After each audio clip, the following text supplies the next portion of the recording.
Olá pessoal, meu nome é Nice e sejam bem-vindos ao canal O Fascinante Mundo Sobrenatural. E hoje nós teremos o 5º capítulo do livro Morri, e agora? O capítulo se chama Preconceito. O que será de mim quando morrer? Ai meu Deus, exclamei baixinho. Estava no leito do hospital, morrendo em consequência da AIDS. Sofria com muitas dores, enjoos, tonturas e mal-estares. Meu corpo definhava e injeções e sondas me maltratavam. Glorinha entrou na enfermaria com um vasinho de flores e uns pacotes de bolachas. Oi, Tom Zé, como está? José Antônio. Cumprimentou-me, beijando-me. Mal, amiga. Acho que estou para morrer, respondi. Nem fala isso. Você viverá muito, disse animando-me. Falou por minutos, dando-me notícias de amigos e de pessoas conhecidas. Gostava da Glorinha. Prestei mais atenção quando me falou do orfanato. As crianças perguntam de você, do palhaço Tom. Quando lhes falei que estava doente, os pequeninos oraram para você se curar. Ontem fizemos uma festa para eles. Estou indo lá também às quartas-feiras para dar aula de reforço. Faço o que você me aconselhou. Isso me faz muito bem. Pedi à diretoria do orfanato para me empregar e, se isso acontecer, não farei mais programas. Vou viver do meu salário. Só que não terei mais dinheiro para comprar presentes para a garotada. Faça isso, Glorinha. Veja bem o que pode ocorrer com o nosso corpo. Não somos nada. Você não dará presentes, mas dará carinho, que para os órfãos é mais importante do que os objetos materiais. Terminado o horário de visita, Glorinha foi embora e fiquei pensando. Tinha muitos amigos e eles vinham me ver. Traziam mimos e agradavam-me, tentando me animar. Avisei meus parentes de que estava doente. Tinha irmãos, sobrinhos, tios e muitos primos. Somente um irmão veio me ver. Lembrei-me com tristeza dessa visita. Ele foi frio. Discreto, cumprimentou-me, sem encostar em mim. Boa tarde, José Antônio. Queria me ver? Queria falar tantas coisas para ele, mas diante de sua expressão de desprezo, disse somente: queria lhe lembrar que tenho um apartamento que está em seu nome e de nossos irmãos. Quando receberem o aviso de que morri, venda-o e repartam o dinheiro. Você tem dinheiro em bancos? Está precisando de alguma coisa? Não, obrigado. Tenho tudo o que necessito. Não tenho dinheiro em bancos, somente possuo o apartamento. Gostaria de saber da família. Dê-me notícias deles, pedi. Estamos todos bem, respondeu ele.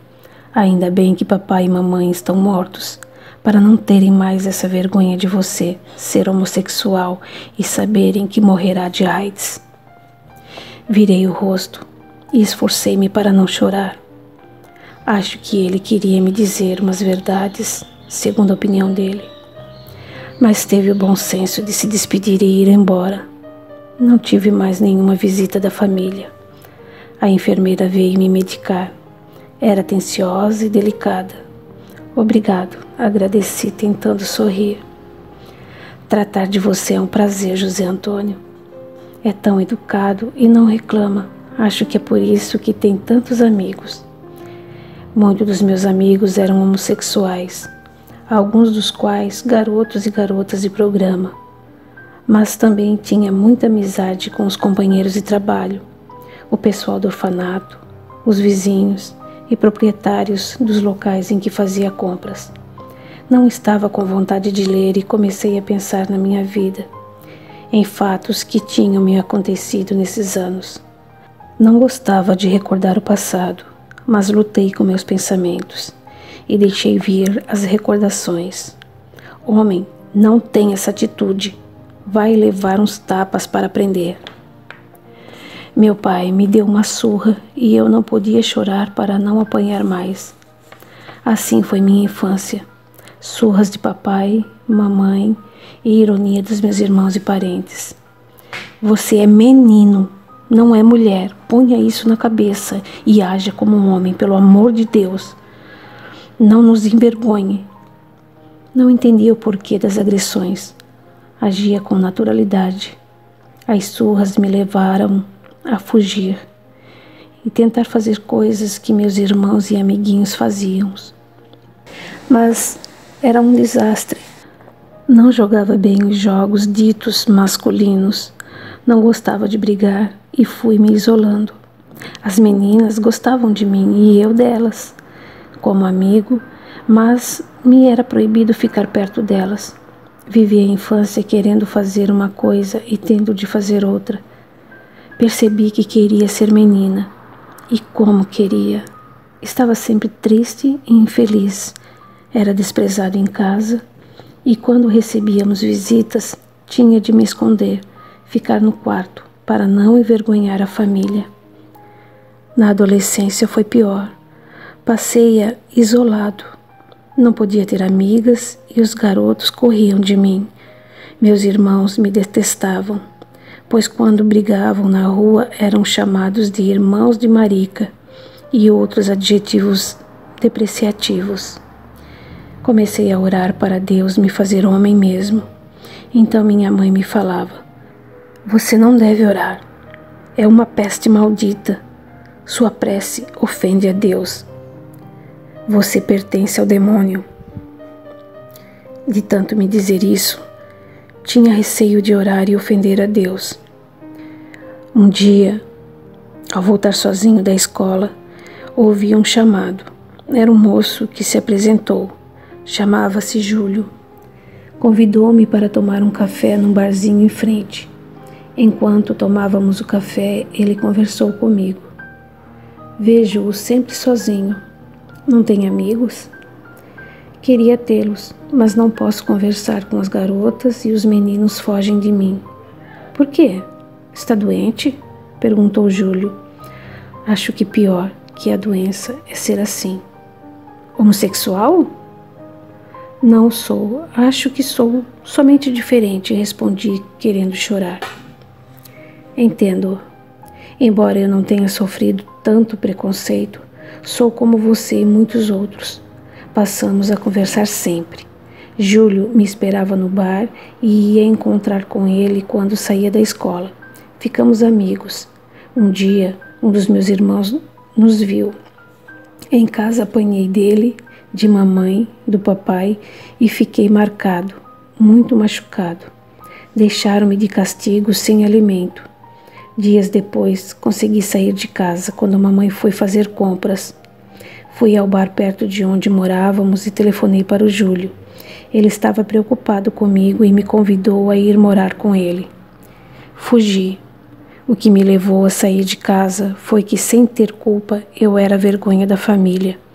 Ou, como diziam, a infelicidade deles. Escrevi um bilhete explicando que ia embora e pedindo desculpas. Arrumei minhas roupas e saí antes de mamãe voltar. Júlio morava em outro bairro, mais perto. Fui para o apartamento dele. Tratou-me como amigo. Ele tinha um bom emprego, morava num apartamento confortável. Transferiam-me de escola, passei a estudar à noite e me arrumou um emprego. Éramos somente amigos. Ele me ensinou tudo o que sabia. Indicava-me bons livros para ler, como deveria agir, falar, vestir e o que acontecia comigo. Conheci outros homossexuais e compreendi que outras pessoas sofriam como eu, passando pela mesma discriminação. Escrevi muitas cartas aos meus pais, porém não foram respondidas. Embora teimoso, um dia, em horário em que sabia que mamãe estava sozinha, fui visitá-la. Fui recebido friamente. Entre, disse ela. Não quero que o vejam aí na porta. Foi bom ter vindo. Alegrei-me. para em seguida ter uma grande decepção. Aqui estão algumas roupas suas. Quero que as leve. Como também quero que não escreva mais. Não necessitamos de notícias suas. Sabemos que mora com um homem. Por favor, se nos quer bem, vá para longe, onde ninguém o conheça, e não nos venham dizer que o viram.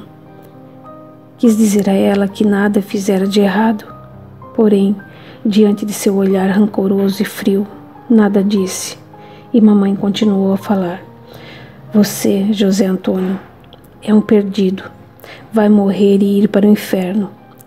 É lá o seu lugar. Deixou que o demônio tomasse conta de você. Está perdido. Nós tentamos corrigi-lo, mas o demo foi mais forte. Quando morrer, irá para o inferno, queimar pela eternidade. Saí de casa atordoado. Sofri muito e voltei para o apartamento. Júlio me consolou. Até então, nada fizera de errado. Não compreendia o porquê de sofrer assim, ser discriminado. Chorei muito. Júlio resolveu mudar. Fomos morar num bairro bem longe do local onde meus pais moravam, enturmando-nos com outros homossexuais. Se vou para o inferno sem ter cometido pecados, então vou cometê-los, pensei. Por certo, não sou mesmo filho de Deus. Se fosse, por que ele me fez assim? Tive amantes, estudei, cursei uma universidade e me tornei um excelente profissional. Júlio adoeceu. Cuidei dele com muito carinho. E a família dele também o ajudou. Ele ia à igreja e orava. Um dia, com muitos amigos no apartamento, um deles me perguntou por que não ia a nenhuma igreja e não orava. Júlio respondeu: Tom Zé, era assim que muitos dos meus amigos me chamavam. Tem vergonha de orar, acha-se indigno. Você, indigno? Nunca conheci alguém tão digno. Você é uma pessoa boa, eu lhe devo uns 10 favores. Acho que se alguém deve se envergonhar de orar são os hipócritas, os corruptos, os que tiram dos pobres. Se Deus o criou assim, não irá se envergonhar de você. Sorri.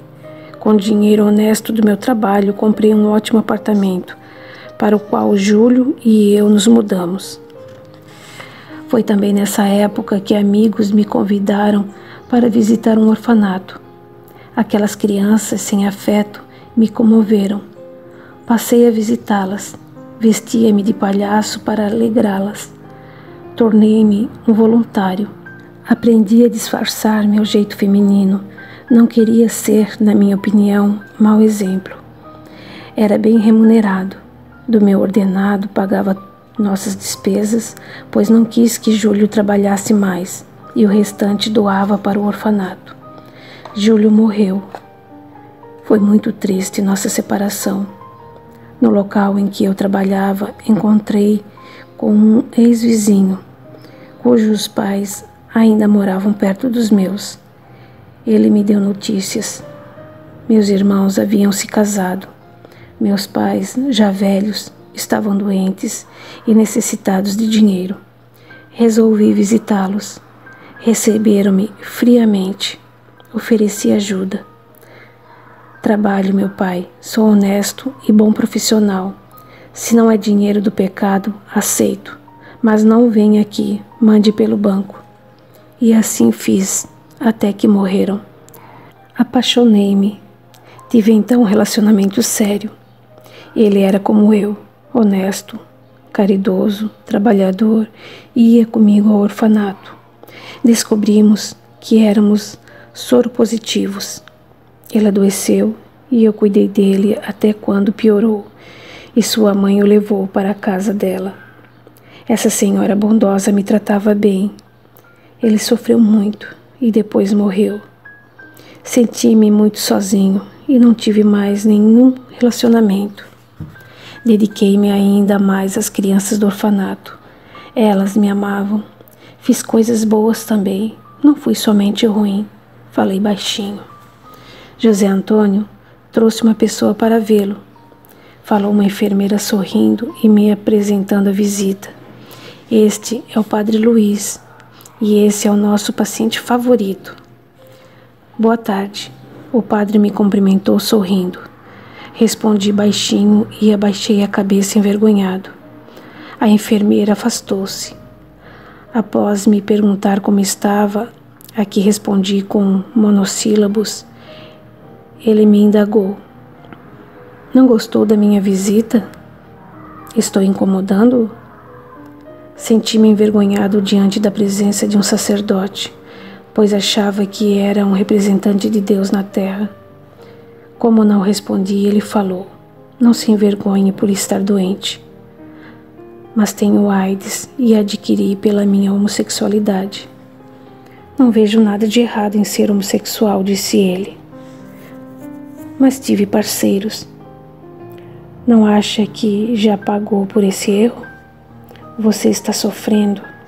Por que não pede com sinceridade perdão a Deus por esses pecados, já que reconhece que os praticou? Não tenho perdão. Falei sentindo-me sufocado.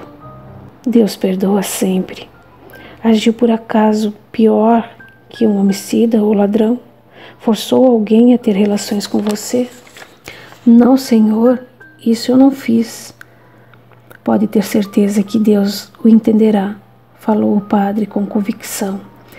Tive vontade de contar a ele meus medos, mas estava me sentindo muito mal e a enfermeira teve de colocar outra sonda para que eu respirasse e não consegui falar. O padre me abençoou e disse palavras de incentivos. Piorei até que dormi tranquilo. Acordei sem nenhuma sonda e respirando quase normalmente. Bom dia, José Antônio. Como está você? Cumprimentou-me com alegria uma enfermeira que eu não conhecia. Parecia-me que cantava. Sinto-me bem, melhorei, graças a Deus, respondi. E vai melhorar ainda mais. Que tal tomar uma sopa? Obrigado, mas será que consigo? Ah, claro que sim. E foi me dando as colheradas. Na primeira demorei a engolir, mas tomei toda e me senti fortalecido. Melhorei muito e senti-me aliviado, pensando que certamente não iria morrer dessa vez. Ofélia, assim chamava a enfermeira, mimava-me, parecia adivinhar o que queria. Os dias se passaram tranquilos. Ela me levava ao jardim, local onde gostei muito de rir. Mas essa bondosa senhora tinha uma conversa estranha. Gostava de falar em morte, tema que me apavorava. Dizia que todos morrem, que entendemos erroneamente este fato natural, que o inferno não existe, etc. Não queria ser indelicado com ela, mas também não desejava falar desse assunto. Estava me recuperando e já não me sentia com o pé na cova, como costumávamos nos referir aos doentes terminais. Decidi lhe pedir com carinho para falar de outras coisas. Estava no jardim sentado, à sombra de uma árvore florida, quando senti que alguém me observava. Olhei para a porta que dava para o corredor e vi um menino, que ao perceber que eu o vi, afastou-se. Aquele garoto parece muito com o Aldo, mas não é ele. Aldo já morreu. Não pode ser ele, pensei. Quando Ofélia veio me buscar para retornar ao quarto, indaguei. Ofélia, há crianças internadas neste hospital? Como pacientes, não. Crianças aqui somente como visitas. Por que a pergunta? É que eu vi uma criança e achei-a parecida com o Aldo, um menino que conheci no orfanato e que teve câncer. Sofreu muito, coitadinho, e morreu, respondi. É que não me fale mais que todos morrem, por favor, interrompi. Está bem, vou falar de outra coisa.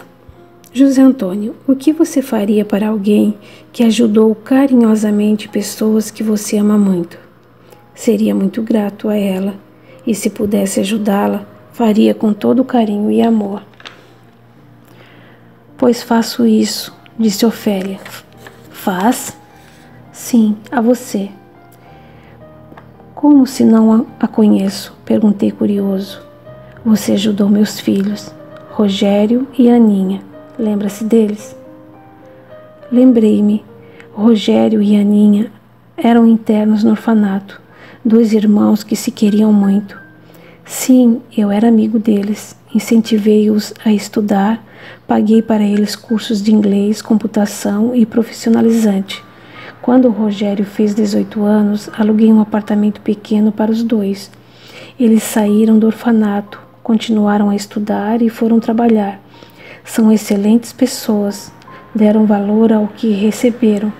Depois de algum tempo, não precisei mais ajudá-los financeiramente, mas os visitava e os aconselhava. Os 2 acreditavam que os pais haviam falecido. Olhei para a Ofélia. Ela não me pareceu ser capaz de abandonar os filhos. Eles acham que você morreu. Expressei-me decepcionado. José Antônio, você está melhorando. Gosta daqui. Faz 65 dias que está conosco e nesse tempo não tem recebido visitas de amigo. Sabe que está no hospital onde não se aplicam medicamentos dolorosos. Não lhe parece diferente? Ela tinha razão, mas se melhorava, para que saber? Fiquei curioso ao escutá-la e indaguei. Por que abandonou seus filhos? Não os abandonei, eu os amo. Eu morri e você também. Pronto, disse. Senti-me mal, com falta de ar e tremi de medo. Calma, José Antônio, tranquilize-se. Já faz 2 meses e meio que morreu, que desencarnou. Fique calmo, ordenou Ofélia. Fui acalmando-me. E agora? Perguntei. Vou para o inferno? Vou queimar pela eternidade? Claro que não. Vai continuar sua recuperação até ficar sadio e depois irá aprender a ser útil na espiritualidade. Estou com medo. José Antônio, se você tivesse de ir para um local de sofrimento, já teria ido. Está aqui junto de pessoas que lhe querem bem. Aldo está ansioso para lhe dar um abraço. Com um sinal de mão, Ofélia chamou alguém. Vi Aldo, sorrindo, vindo ao meu encontro. Se eu já não estivesse morto, certamente morreria de medo. Ao vê-lo, tive a confirmação de que ela não mentira. Ele me abraçou. Palhaço Tom, que alegria vê-lo se recuperando. Aldo, morri, que tristeza. Vou ser julgado por Deus e terei de ir para o inferno. Chega, José Antônio, falou Ofélia enérgica. Se continuar falando assim, vou ficar brava com você. Aldo pacientemente me explicou que o inferno, como eu acreditava, não existia, mas sim lugares tristes para onde iam os que fizeram maldades, e que Deus não nos julgava, e não o víamos como uma figura, porque Ele está em todos os lugares, inclusive dentro de nós. Fiquei com medo, porém Aldo e Ofélia me trataram com muito carinho. Compreendi que desencarnara e esforcei-me para me recuperar. Dias depois, estava bem e não tive mais receio. Recuperado, fui para uma outra parte do hospital fazer um tratamento. Não seria na espiritualidade um homossexual. Com o estudo, entendi que espírito não tem sexo, mas que encarnar no sexo masculino ou feminino deixa reflexo no perispírito, e ao nos livrarmos desses reflexos, tornamo-nos seres mais espiritualizados. Soube do meu passado, de minhas existências anteriores, para compreender por que fui homossexual. Queria muito reencarnar e o fiz sem preparo. Sentia-me ainda muito feminino, mas animei um feto masculino. Fora anteriormente muito preconceituosa. Fiz por isso muitos sofrerem e infelizmente tive de aprender pela dor, sentindo o peso do preconceito para não o ser mais, aprendendo assim que somos seres humanos, filhos de Deus, criaturas rumo ao progresso. Nesse curso que fiz, ouvi muitos relatos, fatos que levaram espíritos a reencarnar sendo homossexuais. Um senhor que participava disse-nos que na sua encarnação anterior fora uma mulher e ela e o marido assassinaram o filho por ele ser homossexual. E as causas são muitas. Benditos aqueles que não são promíscuos. Quando aprendemos a viver na espiritualidade, libertos das necessidades do corpo físico, não sentimos fome, sede ou vontade de dormir. Também deixamos de nos sentir masculinos ou femininos, e então compreendemos que somos espíritos, seres criados pelo Pai para sermos felizes. Podemos aprender pelo amor, e esses ensinamentos sempre nos são oferecidos. Quando recusados, a dor vem nos impulsionar na nossa caminhada. O tempo passou rápido e fiz muitos amigos. Sou muito agradecido pelo socorro que recebi. Quis ser útil. Trabalho não falta e o faço com entusiasmo e gratidão. Sou feliz. José Antônio. Explicação de Antônio Carlos. Repito que ao desencarnarmos, somente nos acompanham nossos conhecimentos e nossas ações ou atos, bons ou ruins. Aqueles que voltam sem eles retornam à pátria espiritual sentindo-se vazios, ocos, e essa sensação os faz sofrer. O erro de José Antônio foi ser promíscuo e ele teve por consequência a AIDS. Se assim não fosse, ele ficaria mais tempo no plano físico e certamente desencarnaria sem precisar sofrer tanto, doente. O que o padre lhe disse foi o que aconteceu. Resgatou seus erros com a dor da doença.